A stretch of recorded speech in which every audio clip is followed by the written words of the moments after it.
Ketika Partai Gerindra didirikan tahun 2008, Pak Prabowo jabatannya adalah Ketua Umum HKTI, Himpunan Kerukunan Tani Indonesia. Di dalam petani, Bu, di dalam HKTI, Pak, masalahnya ruwet, masalahnya ribet, masalahnya mumet. Tiap hari Pak Prabowo dapat keluhan dari petani, dari orang-orang kampung, dari orang-orang kecil, dari orang-orang yang lahannya sedikit, dari orang-orang yang lahannya sewa, dari para petani yang pendapatannya lebih besar daripada yang kebutuhannya lebih besar daripada pendapatannya. Tiap hari Pak Prabowo dapat keluhan mereka kurang pupuk. Tiap hari Pak Prabowo dapat keluhan dari mereka kalau panen hanya cukup untuk bayar hutang saja. Tiap hari Pak Prabowo dapat keluhan anak-anak petani susah sekolah. Tiap hari Pak Prabowo dapat keluhan anak-anak petani susah mengobati kalau penyakit. Tiap hari Pak Prabowo mendapat keluhan petani susah dapat rumah. Inilah keluhan-keluhan yang didapat oleh Pak Prabowo tahun 2008 semasa beliau menjadi Ketua Umum HKTI.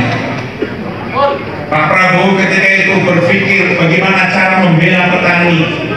Pak Prabowo waktu itu berpikir bagaimana membela orang-orang yang lemah. Pak Prabowo berpikir bagaimana membela orang-orang yang kecil. Pak Prabowo berpikir bagaimana membela orang-orang yang di desa-desa ini. Hidup Prabowo! Hidup Prabowo! Hidup Prabowo!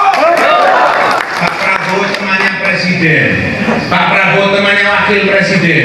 Pak Prabowo temannya menteri pertanian. Semua keluhan itu disampaikan kepada para pejabat tinggi negara ketika itu. Memang didengar, memang dicatat, tapi ya dicatat dan didengar. Maka diskusi, bicara dengan kami, kesimpulannya satu. Kalau begini caranya Pak Prabowo, kita harus membuat partai yang maksudnya adalah untuk membela kaum kecil dan orang-orang kecil.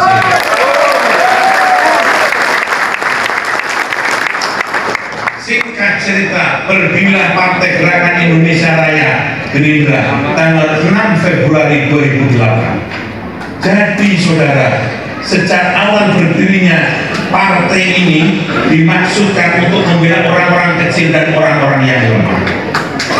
Jadi saudara, partai ini dari kecil, dari awal dimaksudkan untuk membela kaum petani, kaum nelayan, para pedagang, para buruh, para kuli, para tenaga honor, para kuli bangunan, para sopir ojek online, para pedagang pasar, dan orang-orang yang tidak pernah tersentuh oleh keadilan dalam pembangunan. Itu sebabnya Pak Prabowo dengan usianya yang sekarang tidak muda lagi, itu sebabnya Pak Prabowo yang kalau mau dipikir-pikir hartanya berlebih untuk hidup enak, tapi belum tidak lakukan itu, memilih untuk berjuang bersama saudara-saudara dan kami semuanya. Hanya cita-citanya hanya satu, bagaimana negeri kita tambah kuat, bagaimana orang kecil bisa sehat, bagaimana para petani bisa sejahtera, nelayan tambah makmur, mereka hidupnya senyum.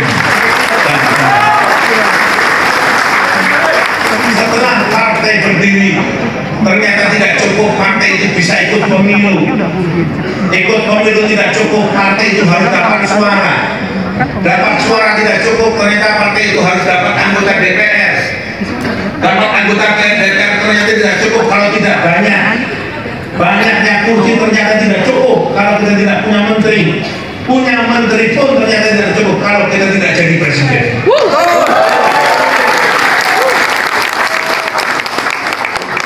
Oleh karena itu saudara-saudara sekalian, wahai para kader Gerindra di Cilacap dan Banyumas, wahai para anggota DPR kabupaten kota, wahai para caleg, niatkanlah luruskanlah niat saudara-saudara sekalian menjadi caleg, menjadi anggota DPR, dan niatkan untuk membantu saudara-saudara kita yang lemah ini.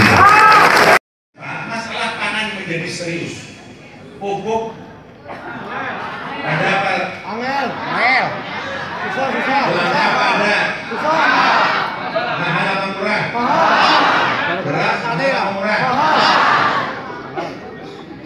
Telur naik apa turun? Minyak naik apa turun? Daging naik apa turun? Susu naik apa turun?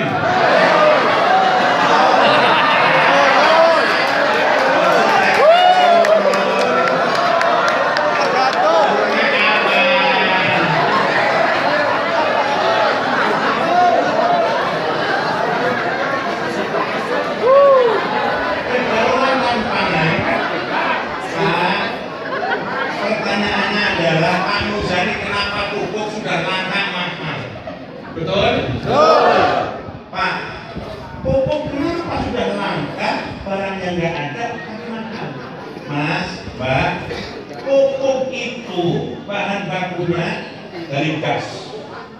Pupuk itu bahan bakunya kita datangkan dari Ukraina. Ukraina sekarang lagi perang sama Rusia. Barang itu ada tapi nggak bisa keluar. Itu sebabnya seluruh dunia kekurangan pupuk. Ya, kekurangan pupuk. Yang kedua, akibat dari pupuk yang langka, barangnya susah, harganya mahal. Akibatnya yang kedua. Akibatnya adalah para petani yang menanam pupuknya kurang, hasilnya tidak maksimal. Betul? Karena petani hasilnya tidak maksimal, keseluruhan cadangan beras jadi langka. Betul? Yang ketiga, kenapa harga beras mahal? India, sumber beras India nutup.